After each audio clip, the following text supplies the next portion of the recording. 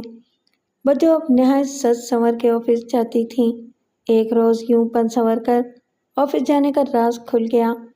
تقریباً 6:30 بجے گھر آئیں تو وہ اکیلی نہیں بلکہ ان کے ساتھ ایک اجنبی بھی تھا۔ وہ اجنبی دیکھنے میں بالکل ہالی ووڈ کا کوئی ہیرو لگتا تھا۔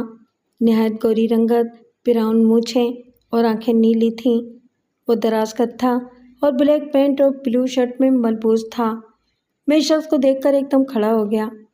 بچوں نے میری طرف مسکراتے ہوئے دیکھا۔ عظیم، کھڑے کیوں ہو گئے؟ بیٹھو نا۔ بچوں، یہ میں نے اس کی مردانہ وجاہت دیکھ کر کہا۔ ہاں بتاتی ہوں۔ عظیم کیا ہارون ہے، اور ہارون یہ میرا پیارا بھائی عظیم ہے۔ ہارون نے میری طرف مسافے کے لیے ہاتھ بڑھایا۔ آپ کی بچوں تو ہر وقت آپ ہی کی باتیں کرتی ہیں، میں نے چپتے ہوئے لہجے میں کہا۔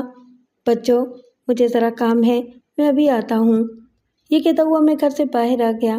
سفید رنگ کی کار کھڑی تھی جو یقیناً بچوں کے باس کی تھی۔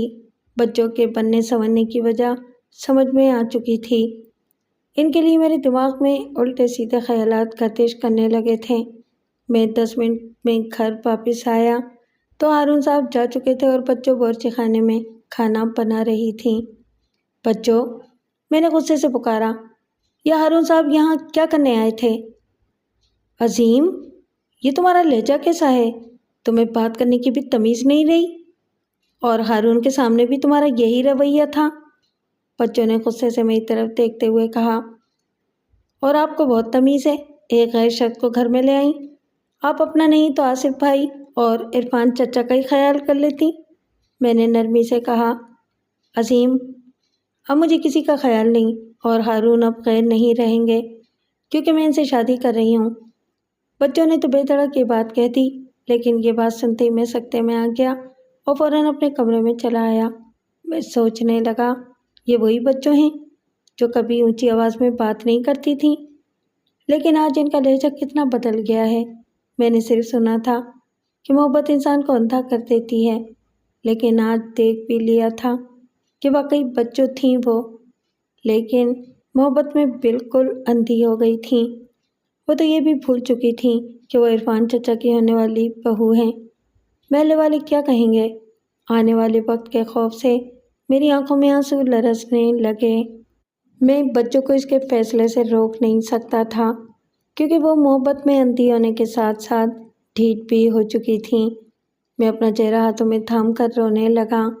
تبھی کسی نے میرے ہاتھ پر ہاتھ رکھا۔ میں نے آنسوؤں بھرا چہرہ اٹھا کر دیکھا تو بچوں ہاتھ میں کھانے کی ٹرے لیے کھڑی تھیں۔ عظیم، بچوں میرے قریب بیٹھ کر بولی۔ عظیم، ہارون میرا آئیڈیل ہے اور اس نے مجھے پرپوز کیا ہے۔ مجھے آپ کی کوئی بات نہیں سننا، آپ جو چاہیں کریں، کیونکہ آپ بڑی ہیں۔ آپ تو مجھے ڈاکٹر بنانا چاہتی تھیں کہ ابو کا خواب پورا ہو سکے۔ ابو کا ایک خواب تو یہ بھی تھا کہ آپ عرفان چچا کی بہو بنیں۔ اب ابا کے اس خواب کا کیا ہوگا؟ میں نے بچوں کے پاؤں پکڑتے ہوئے کہا۔ بچوں پلیز، ابو کا خواب نہ توڑیں، ہم ملنے والوں کو کیا منہ دکھائیں گے؟ عظیم، میں کہہ چکی ہوں کہ ہارون میرا آئیڈیل ہے۔ بچوں، آپ تو سیدھی سادی سی لڑکی تھیں، پھر آپ آئیڈیل کے چکر میں کیسے پڑ گئیں؟ عظیم، اپنے قد سے بڑی باتیں نہ کرو، میں اپنا بھلا برا خوب سمجھتی ہوں۔ اب تم کھانا کھاؤ، میں تم سے پھر بات کروں گی، یہ کہہ کر بچوں میرے کمرے سے چلی گئیں۔ میں نے سوچا اب بات کرنے کے لیے رہ ہی کیا گیا ہے، بھوک تو میری اڑ گئی تھی۔ کھانا ٹرے میں ایسا ہی پڑا رہا اور میں ساری رات آنے والے وقت کے خوف سے جاگتا رہا۔ دوسرے دن میرا پیپر تھا۔ میں پیپر دینے جا رہا تھا مگر میرا ذہن شدید قسم کے ڈپریشن میں مبتلا تھا۔ بچوں اپنے وقت پر آفس چلی گئیں۔ میں پیپر دے کر آ رہا تھا کہ آصف بھائی مجھے گلی میں نظر آ گئے۔ انہوں نے سلام کا جواب دینے کے بجائے مجھے عجیب سی نظروں سے گھورا اور گزر گئے۔ میرا دل ایک دم گھبرا گیا، کیونکہ عموماً جب آصف بھائی مجھے ملتے تھے تو میرے سلام کا جواب بڑی محبت سے دیتے تھے، لیکن آج شاید انہیں بچوں کے بارے میں معلوم ہو چکا تھا۔ یقیناً انہوں نے بچوں کو ہارون سر کے ساتھ دیکھ لیا ہوگا۔ میں گھر آ کر لیٹ گیا۔ میرا پیپر تقریباً اچھا ہی ہوا تھا۔ لیٹتے ہی مجھے نیند نے آ لیا۔ جب میں سو کر اٹھا تو شام ہو رہی تھی اور مجھے بھوک لگ رہی تھی۔ میں نے کھانا نکال کر کھایا۔ 6 بجے بچوں آ گئیں۔ ابھی بچوں کو آئے ہوئے بمشکل 10 منٹ گزرے ہوں گے کہ چچی آ گئیں۔ چچی جان نے آتے ہی بچوں سے پوچھا، شازیہ، کل تم کار میں کس کے ساتھ آئی تھیں؟ ان کا لہجہ تیز تھا۔ وہ چچی، وہ میرے باس ہیں، بچوں نے ہکلاتے ہوئے جواب دیا۔ باس ہوں گے تو آفس میں ہوں گے، انہیں گھر لانے کی کیا ضرورت تھی؟ اس سوال پر بچوں خاموش رہیں تو چچی نے بچوں سے کہا، اپنا نہیں تو اپنے مرحوم ماں باپ کا ہی خیال کیا ہوتا، کیوں ان کی روح کو بے چین کر رہی ہو؟ کیا بھول گئیں کہ تم ہماری بہو ہو؟ چچی جان نے بچوں کے سر پر ہاتھ رکھتے ہوئے کہا، چچی، وہ میرے ماں باپ کا فیصلہ تھا، اس میں میری مرضی شامل نہیں تھی، اور اب میں آصف سے شادی نہیں کر سکتی۔ یہ کیا کہہ رہی ہو؟ تمہیں اپنی عزت کا خیال نہیں تو ہماری عزت کا خیال کرو۔ ہم لوگوں کی محبتوں کا یہ صلہ دیا تم نے؟ اس وقت اگر تیرے ماں باپ زندہ ہوتے تو گلا گھونٹ دیتے تیرا۔ میں اسی دن سے ڈرتی تھی جب ہی تجھے سروس کرنے سے منع کیا تھا۔ پھر چچی جان نے بچوں کو خوب صلواتیں سنائیں۔ بچوں ان کی ڈانٹ سنتی رہیں۔ جب چچی جان جانے لگیں تو بچوں نے انگوٹھی واپس کرتے ہوئے کہا، اب ہمارا آپ لوگوں سے کوئی واسطہ نہیں۔ چچی جان کی آنکھوں سے گویا انگارے نکل رہے تھے۔ وہ پاؤں پٹکتے ہوئے چلی گئیں۔ پھر تھوڑی دیر بعد چچی جان عرفان چچا کو لے کر آئیں۔ ان کے ساتھ آصف بھائی بھی تھے۔ آصف بھائی کو دیکھ کر بچوں اپنے کمرے میں چلی گئیں اور اندر سے کنڈی لگا لی۔ عرفان چچا نے مجھ سے کہا، عظیم، یہ سب کیا ہے؟ چچا جان، میں خود پریشان ہوں۔ عرفان چچا نے بچوں کو مخاطب کرتے ہوئے کہا، شازیہ بیٹی، دروازہ کھولو۔ اندر سے بچوں کی روندی ہوئی آواز آئی، پلیز آپ لوگ چلے جائیں، مجھے آپ لوگوں کی کوئی بات نہیں سننا۔ جو فیصلہ آپ لوگوں نے میرے بچپن میں کیا تھا وہ مجھے منظور نہیں۔ یہ باتیں سن کر عرفان چچا وغیرہ چلے گئے۔ ان لوگوں کے جاتے ہی بچوں اپنے کمرے سے باہر آ گئیں اور اس کے باہر آتے ہی میں نے غصے بھری نگاہ ان پر ڈالی اور باہر نکل گیا۔ باہر جا کر میں کافی دیر تک آوارہ گردی کرتا رہا۔ پھر جب گھر پہنچا تو بچوں کھانا کھا رہی تھیں۔ بچوں نے مجھ سے پوچھا، عظیم، کھانا کیوں نہیں کھا رہے؟ میں نے تڑک کر کہا، مجھے بھوک نہیں ہے۔ میری بھوک تو آپ نے اڑا دی ہے۔ پھر میں اپنے کمرے میں جا کر لیٹ گیا اور آنے والے وقت کے بارے میں سوچنے لگا۔ محلے والے اب مجھے عجیب نظروں سے دیکھتے تھے۔ میں جیسے ہی گلی سے گزرتا وہ گھور گھور کر مجھے دیکھتے اور بھی خسر پسر کرتے۔ بچوں سے منگنی ٹوٹنے کے بعد آصف بھائی کی اپنے رشتہ داروں میں ہی شادی کر دی گئی۔ ان کی شادی بڑی دھوم دھام سے ہوئی۔ آصف بھائی کی شادی کے 4 روز بعد ہی بچوں نے مجھے بتایا کہ اس جمعے کو میری شادی ہے۔ تو میں کیا کروں؟ میں اب بچوں سے سیدھے منہ بات نہیں کرتا تھا۔ پلیز عظیم، انہوں نے روتے ہوئے کہا، کیا تمہیں اپنے بچوں کی شادی کی کوئی خوشی نہیں؟ ہارون بہت اچھے انسان ہیں۔ وہ لندن سے پڑھ کر آئے ہیں۔ وہاں انہیں بہت سی لڑکیاں ملیں، لیکن وہ تو اپنے ملک میں اپنی پسند سے شادی کرنا چاہتے تھے۔ تو آپ یہ سب مجھے کیوں بتا رہی ہیں؟ مجھے آپ سے یا آپ کی شادی سے کوئی سروکار نہیں۔ میں اٹھ کر اپنے کمرے میں آ گیا۔ پھر جمعے کو واقعی بچوں کی شادی ہو گئی۔ اس شادی میں بچوں کے آفس کے لوگ اور ہارون کے رشتہ دار وغیرہ شامل تھے۔ میں آخر بچوں کا بھائی تھا اور جتنی محبت میں بچوں سے کرتا تھا شاید ہی کوئی بھائی اپنی بہن سے کرتا ہو۔ مجبوراً مجھے بھی بچوں کی شادی میں شرکت کرنا پڑی۔ ہماری طرف سے میرے سوا کوئی بھی نہیں تھا، پھر ہمارا تھا بھی کون؟ محلے والے ویسے بھی تنزیہ نظروں سے دیکھتے تھے۔ بچوں کی شادی 5 اسٹار ہوٹل میں ہوئی۔ وہ دلہن بن کر بے انتہا خوبصورت لگ رہی تھیں اور ہارون بھائی کے ساتھ ان کی جوڑی خوب جچ رہی تھی۔ سبھی اس جوڑی کی تعریف کر رہے تھے۔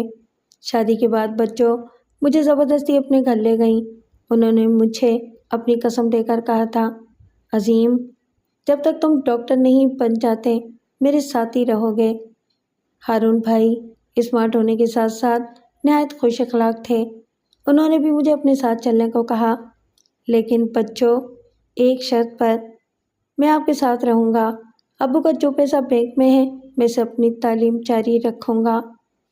ہاں، ہمیں تمہاری شرط منظور ہے، بچوں نے خوشی سے چلاتے ہوئے کہا۔ پھر ہم نے وہ کرایہ کا گھر چھوڑ دیا۔ میں جانے سے پہلے آخری بار عرفان چچا سے ملنا چاہتا تھا، لیکن بچوں نے مجھے منع کر دیا کہ ان سے ہمارا کوئی تعلق نہیں۔ ہارون بھائی کا وسیع و عریض بنگلہ ڈیفینس کے علاقے میں تھا۔ ہارون بھائی کے والد حادثے میں 2 سال پہلے جاں بحق ہو گئے تھے۔ جب سے ہارون بھائی نے سارا کاروبار سنبھالا، والدہ بچپن ہی میں اللہ کو پیاری ہو گئی تھیں۔ ایک بہن تھی جو لندن میں اپنے شوہر کے ساتھ رہتی تھی۔ بچوں کی شادی میں وہ نہیں آئی تھی۔ ہارون بھائی کے رشتہ دار تو بہت تھے، لیکن جب ہارون بھائی نے اپنی پسند کی شادی کر لی تو زیادہ تر کنارہ کش ہو گئے، کیونکہ وہ ہارون بھائی کو اپنا داماد بنانا چاہتے تھے۔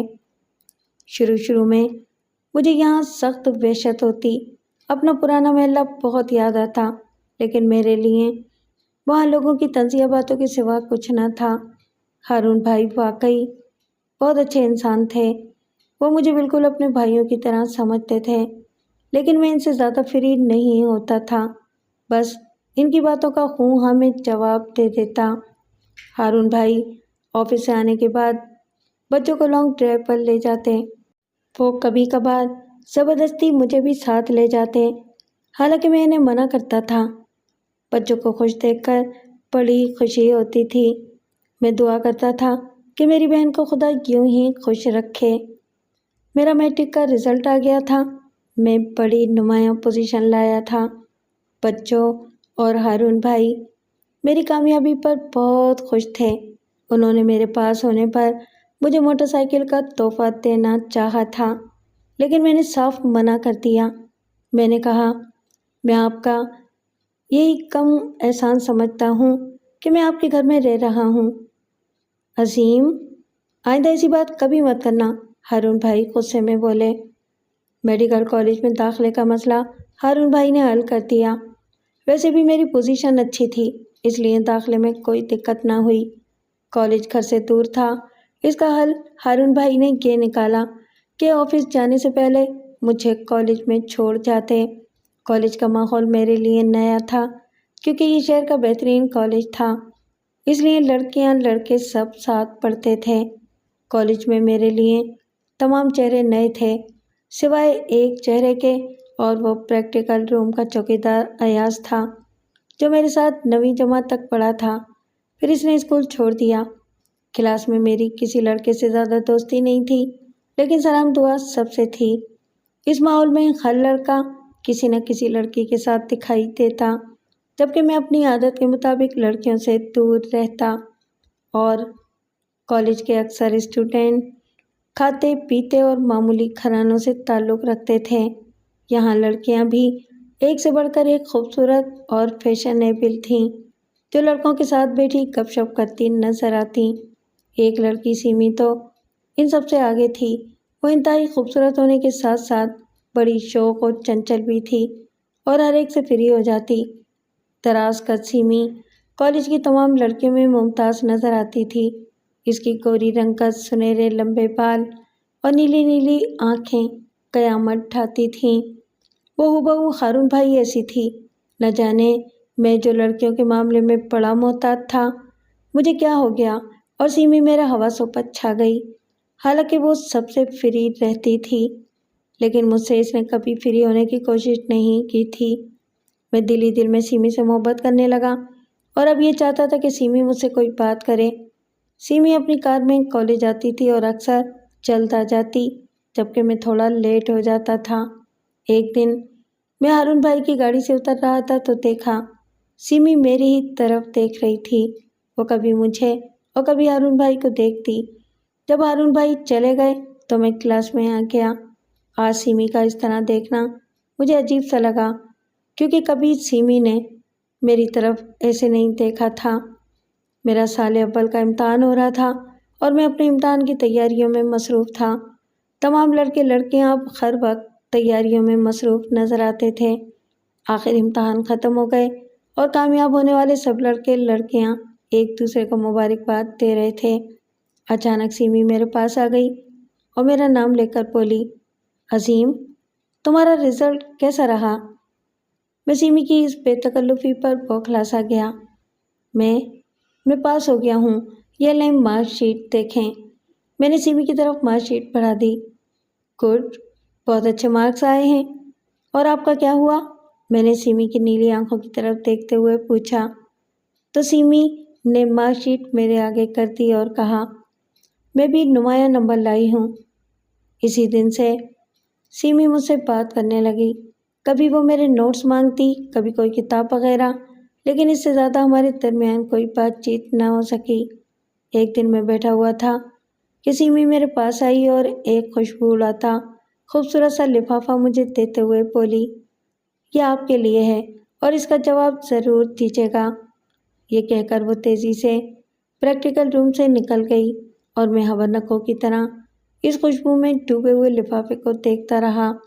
گھر پہنچتے ہی میں نے دھڑکتے دل اور کانپتے ہاتھوں سے لفافہ کھولا تو اس میں سیمی کا لکھا ہوا محبت نامہ تھا۔ اس نے لکھا تھا، ڈیئر عظیم، آپ کی سادگی میرے دل میں اتر گئی ہے۔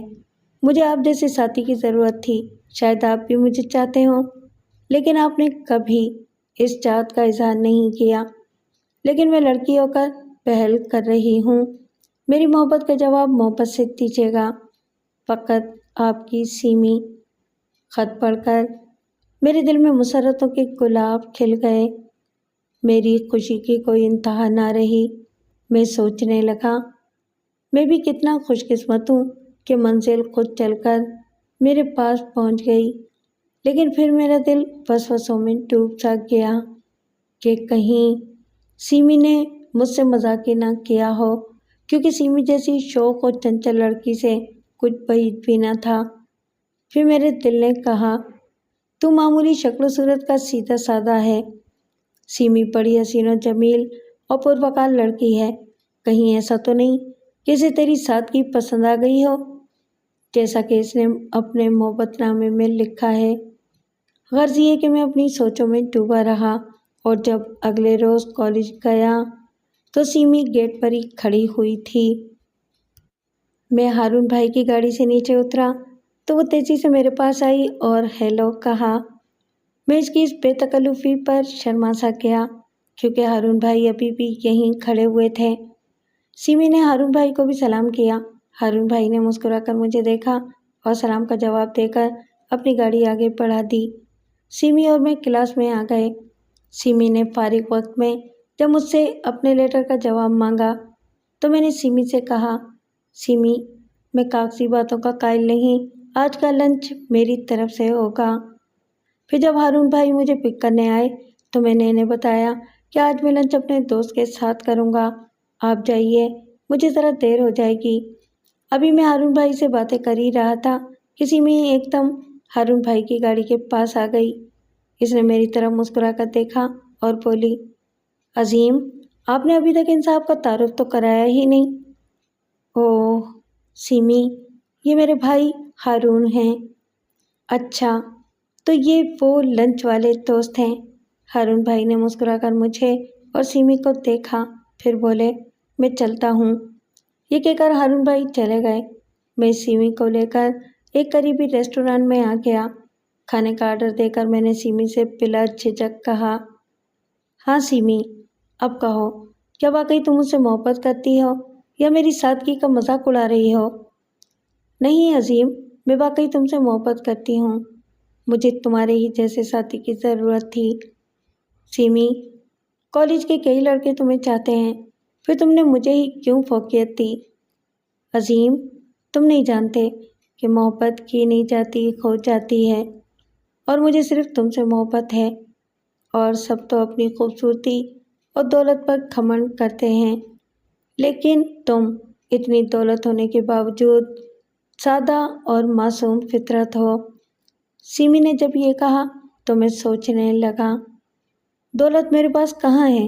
میں تو خود بہن کے یہاں رہتا ہوں۔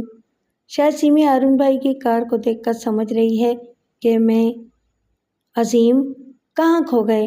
سیمی نے مجھے ہلا کر پوچھا تو میں نے کہا، نہیں کچھ نہیں، چلو کھانا کھاؤ۔ کھانا کھا کر ہم ریسٹورانٹ سے باہر نکلے تو میں نے ہولے سے کہا، دیکھو سیمی، زندگی میں نے صرف تم سے پیار کیا ہے، کہیں تم مجھے دھوکہ تو نہیں دو گی؟ نہیں عظیم، تم ہمیشہ مجھے باوفا پاؤ گے۔ ہاں سیمی، ایک اور بات ہے مگر مائنڈ نہ کرنا۔ نہیں نہیں، تم کہو، سیمی نے مجھے دیکھ کر کہا۔ سیمی، دراصل میں یہ کہنا چاہتی ہوں کہ اب کسی کو زیادہ منہ نہ لگانا، کیونکہ لڑکے تمہاری اس بے تکلفی کا کچھ اور ہی مطلب سمجھتے ہیں۔ اچھا عظیم، ابھی سے جیلس ہو گئے ہو؟ یہ تو میری عادت ہے، لیکن اگر تمہارا یہی حکم ہے تو میں آئندہ کسی سے زیادہ بات نہیں کروں گی، سیمی نے ہنستے ہوئے کہا۔ میں جب گھر پہنچا تو شام ہو رہی تھی۔ بچوں باورچی خانے میں شاید چائے بنا رہی تھیں۔ بچوں نے اور دوسرے کاموں کے لیے تو نوکر رکھے تھے، لیکن کھانا اور چائے وہ خود بناتی تھیں، کیونکہ ہارون بھائی بچوں ہی کے ہاتھ کا کھانا کھاتے تھے۔ ہارون بھائی لان میں بیٹھے ہوئے تھے۔ میں ہارون بھائی کے پاس گیا اور انہیں سلام کیا۔ آ گئے عظیم؟ کہو، دوست کے ساتھ لنچ کیا؟ ہاں بھائی، وہ سیمی۔ بھائی ہم سمجھ گئے، لیکن عظیم تمہیں ابھی ڈاکٹر بننا ہے، پلیز پہلے پڑھائی اور بعد میں یہ سب کچھ۔ ہارون بھائی، ڈاکٹر بننا میری آرزو ہے اور سیمی میری پسند۔ میرے اس دوست کے بارے میں بچوں کو مت بتائیے گا، میں نے بچوں کو آتے دیکھ کر کہا۔ ہارون نے مجھے بتایا تھا کہ تمہارے پریکٹیکل ہو رہے ہیں، اس لیے تم دیر سے آؤ گے، بچوں نے چائے کی ٹرے میز پر رکھتے ہوئے کہا۔ ہاں بچوں، پریکٹیکل بالکل ٹھیک رہا، میں نے ہارون بھائی کی طرف دیکھا اور ان کا آنکھوں ہی آنکھوں میں شکریہ ادا کیا۔ ہارون بھائی بھی مجھے دیکھ کر مسکرائے۔ دوسرے دن میں کالج پہنچا تو سیمی گیٹ پر ہی تھی۔ پہلے اس نے ہارون بھائی کو سلام کیا، پھر مجھے۔ ہارون بھائی نے سیمی کے سلام کا جواب نہایت خوش اخلاقی سے دیا اور چلے گئے۔ فارغ پیریڈ میں سیمی اور میں کالج لان میں بیٹھے ہوئے تھے۔ سیمی نے کہا، عظیم کچھ اپنے بارے میں بتاؤ۔ میں نے یہ سنا تو کہا، سیمی، یہ جو مجھے کالج چھوڑنے آتے ہیں یہ میرے بھائی ہیں۔ میں نے سیمی کو ہارون بھائی کے متعلق یہ نہیں بتایا کہ وہ میرے بہنوئی ہیں، اس طرح شاید سیمی سوچتی کہ میں اپنی بہن کے ٹکڑوں پر پڑا ہوا ہوں۔ پھر میں نے بتایا کہ میری ایک بہن ہے، ماں باپ 2 سال پہلے ایک حادثے میں انتقال کر گئے۔ اوہ، تمہارے ماں باپ کا سن کر افسوس ہوا، سیمی نے کہا۔ اچھا، تمہارے یہ بھائی کیا کرتے ہیں؟ ان کا امپورٹ ایکسپورٹ کا کاروبار ہے اور یہ لندن سے پڑھ کر آئے ہیں۔ اچھا، سیمی نے چونکتے ہوئے کہا، اور تم کیوں نہیں لندن پڑھنے گئے؟ وہ دراصل بھائی اور بچوں مجھے اپنے سے دور نہیں کرنا چاہتے، اب تم اپنے بارے میں کچھ بتاؤ۔ وہ دراصل بھائی اور بچوں مجھے اپنے سے دور کرنا نہیں چاہتے، اب تم اپنے بارے میں کچھ بتاؤ۔ سیمی نے اپنے بارے میں بس اتنا بتایا کہ اس کے ابو دوائیوں کی ایک فیکٹری کے مالک ہیں اور امی سوشل ورکر ہیں، اور سیمی سے چھوٹی 2 بہنیں بھی ہیں جو پڑھ رہی ہیں۔ پھر سیمی ہارون بھائی کے بارے میں کریت کر پوچھتی رہی۔ میں اسے گول مول جواب دیتا رہا۔ میں سیمی کو ابھی سچ اس لیے نہیں بتا رہا تھا کہ شاید سیمی مجھے کنگلا سمجھ کر ٹھکرا نہ دے۔ میں نے سوچا کہ ڈاکٹر بن کر سیمی کو سب کچھ بتا دوں گا۔ ویسے مجھے یقین ہو گیا تھا کہ سیمی مجھ سے بے پناہ محبت کرتی ہے، کیونکہ ہر لڑکے سے بے تکلفی سے بات کرنے والی اب زیادہ کسی سے بات نہیں کرتی تھی۔ لڑکے سوچتے کہ اس سادہ سے لڑکے نے سیمی کو کس طرح اپنا گرویدہ بنا لیا۔ ہر لڑکا اور لڑکی میری قسمت پر رشک کرتے کہ سیمی نے میری خاطر ہر کسی سے فری ہونا چھوڑ دیا۔ ایاز مجھ سے کہتا، تم بالکل سیدھے اور شریف ہو، ذرا سنبھل کر رہنا، یہ آزاد خیال لوگ سیدھے اور سادگی پسند لوگوں کو زیادہ پسند نہیں کرتے۔ ایاز، سیمی کے بارے میں ایسا کبھی مت کہنا، دیکھا نہیں میرے ایک حکم پر وہ اب کسی سے زیادہ بات چیت بھی نہیں کرتی؟ ہاں یہ بات تو ہے، ایاز ہنس کر بولا۔ سیمی اب ہمیشہ کالج کے گیٹ پر ہی مجھے ملتی، اس کی ہارون بھائی سے بھی سلام دعا ہو گئی تھی۔ سیمی اور میری محبت کو 2 ماہ کا عرصہ ہو گیا تھا۔ ایک روز جب مجھے حرارت سی محسوس ہوئی تو میں نے سوچا آج کالج نہیں جاؤں گا، لیکن سیمی کے بارے میں سوچ کر میں تیار ہونے لگا، مگر ناشتے کی میز پر پہنچا تو مجھے چکر آ گیا اور میں ایک دم سے گر پڑا۔ بچوں اور ہارون بھائی نے مجھے گرتے دیکھ کر فوراً اٹھایا اور پوچھا، کیا ہوا عظیم؟ کچھ نہیں، بس ایسے ہی سر میں درد سا ہے۔ ارے تمہیں تو بخار بھی ہے، بچوں نے سر پر ہاتھ رکھتے ہوئے کہا۔ چلو اپنے کمرے میں۔ پھر ہارون بھائی مجھے اپنے کمرے میں لے گئے اور انہوں نے ڈاکٹر کو فون کر دیا۔ ڈاکٹر آیا اور اس نے معمولی فلو بتایا اور دوائیں دے کر چلا گیا۔ میں سارا دن بستر پر پڑا رہا۔ سیمی کی صورت بار بار میرے خیالوں میں آ رہی تھی۔ ہارون بھائی آفس سے واپس آئے تو سیدھے میرے کمرے میں آئے۔ عظیم، اب تمہاری طبیعت کیسی ہے؟ میں بالکل ٹھیک ہوں ہارون بھائی، میں نے اٹھتے ہوئے کہا۔ عظیم، تمہارے دوست تمہیں پوچھ رہے تھے۔ کون، سیمی؟ ہاں، گزر رہا تھا تو وہ گیٹ پر ہی کھڑی تھی۔ میں نے سوچا کہ سیمی کو بتا دوں کہ تمہاری طبیعت ٹھیک نہیں ہے۔ ہارون بھائی، سیمی نے اور کچھ کہا؟ میں نے پوچھا۔ ہاں، وہ کہہ رہی تھی کہ عظیم سے کہنا کہ وہ کچھ روز آرام کریں، میں اسے دیکھنے ضرور آؤں گی۔ تبھی بچوں میرے کمرے میں آ گئیں اور ہارون بھائی خاموش ہو گئے۔ دوسرے دن مجھے کچھ نکاس سی محسوس ہو رہی تھی، لیکن میں کالج جانے کے لیے تیار ہو گیا۔ بچوں نے منع بھی کیا کہ آج نہ جاؤ، لیکن میں نے کہا امتحان نزدیک ہیں، اس لیے جانا ضروری ہے۔ میں ہارون بھائی کے ساتھ کالج پہنچا تو سیمی گیٹ پر ہی موجود تھی۔ ہارون بھائی کی گاڑی دیکھتے ہی وہ تیزی سے اس طرف آئی اور پھر مجھے دیکھ کر چونک سی گئی۔ ارے عظیم، کیسی طبیعت ہے اب؟ سیمی نے مجھ سے پوچھا اور ہارون بھائی کی طرف دیکھ کر سلام کیا۔ میں اب ٹھیک ہوں، میں گاڑی سے اتر گیا تو ہارون بھائی چلے گئے۔ سیمی، آج کچھ اداس لگ رہی ہو؟ نہیں تو، سیمی نے چونکتے ہوئے جواب دیا۔ پھر باتیں کرتے ہوئے ہم کلاس میں آ گئے۔ ہمارا دوسرا پیریڈ فری تھا۔ سیمی نے کہا، چلو عظیم، کینٹین میں چلتے ہیں۔ نہیں سیمی، تم جاؤ، میں یہیں کلاس میں ہوں، میں نے انکار کرتے ہوئے کہا۔ سیمی نے زیادہ ضد نہیں کی اور خود کینٹین چلی گئی۔ کلاس کے تقریباً سبھی لڑکے باہر نکل گئے سوائے 4-5 لڑکوں کے۔ میں نے سوچا اس کے بعد فزکس کا پیریڈ ہے، شاید کل فزکس کے سر نے کچھ لیکچر دیا ہو اور سیمی نے نوٹس لے لیے ہوں۔ یہی سوچ کر میں نے سیمی کا بیگ کھولا اور اس میں سے فزکس کی کاپی نکال لی۔ ابھی میں نے کاپی کھولی ہی تھی کہ اس میں سے ایک لفافہ گرا۔ میں نے لفافہ اٹھایا تو اس میں سے وہی سینٹ کی خوشبو آ رہی تھی جیسے میرے لفافے سے آتی تھی، جو سیمی نے مجھے اظہار محبت کے لیے دیا تھا۔ لفافہ کھلا ہوا تھا اور اس میں سے خط جھانک رہا تھا۔ میں نے سوچا کہ شاید سیمی نے میرے لیے خط لکھا ہو کہ اگر میں کالج نہ ہوں تو وہ خط کے ذریعے میری طبیعت پوچھ لے۔ میں نے خط کھول کر پڑھا تو مجھے ایسا لگا جیسے میرے چاروں طرف بم کے دھماکے ہو رہے ہیں۔ سیمی نے وہ خط مجھے نہیں، ہارون بھائی کو لکھا تھا۔ سویٹ ہارون، جب سے میں نے آپ کو دیکھا ہے آپ کی دیوانی ہو گئی ہوں، کیونکہ آپ ہی میرے آئیڈیل ہیں۔ میں نے اپنی زندگی کے ساتھی کے بارے میں سوچا تھا کہ اس کی آنکھیں میری طرح نیلی ہوں اور وہ خوبصورت و پرخلوص انسان ہو۔ سو خدا نے میری سن لی اور آپ مل گئے۔ آپ تک پہنچنے کے لیے ہی میں نے آپ کے بھائی عظیم کا سہارا لیا۔ عظیم سمجھتا ہے کہ میں اس سے پیار کرتی ہوں، لیکن میں تو صرف آپ کو دل و جان سے چاہتی ہوں۔ مجھے یقین ہے کہ آپ میری محبت کا جواب محبت سے دیں گے اور عظیم کو بھی آپ سمجھا دیں گے کہ میں نے آپ تک پہنچنے کے لیے اس کا سہارا لیا تھا، فقط آپ کی اور صرف آپ کی سیمی۔ خط پڑھ کر میرے حواس اڑ چکے تھے۔ تمام اسٹوڈنٹ کلاس میں آنا شروع ہو گئے تو میں نے جلدی سے خط کو لفافے میں ڈال کر کاپی میں رکھ دیا اور کاپی بیگ میں ڈال دی۔ سیمی کلاس میں آئی تو بولی، عظیم، یہ تمہاری آنکھیں لال کیوں ہو رہی ہیں؟ بس ایسے ہی، سر میں درد ہو رہا تھا۔ بھائی میں نے تو تمہارے ہارون بھائی سے کہا بھی تھا کہ عظیم سے کہہ دیں کہ چند روز آرام کریں۔ کالج کی چھٹی ہوئی تو ہارون بھائی ذرا دیر سے آئے۔ سیمی جا چکی تھی اور میں ہارون بھائی کے ساتھ گھر آ گیا۔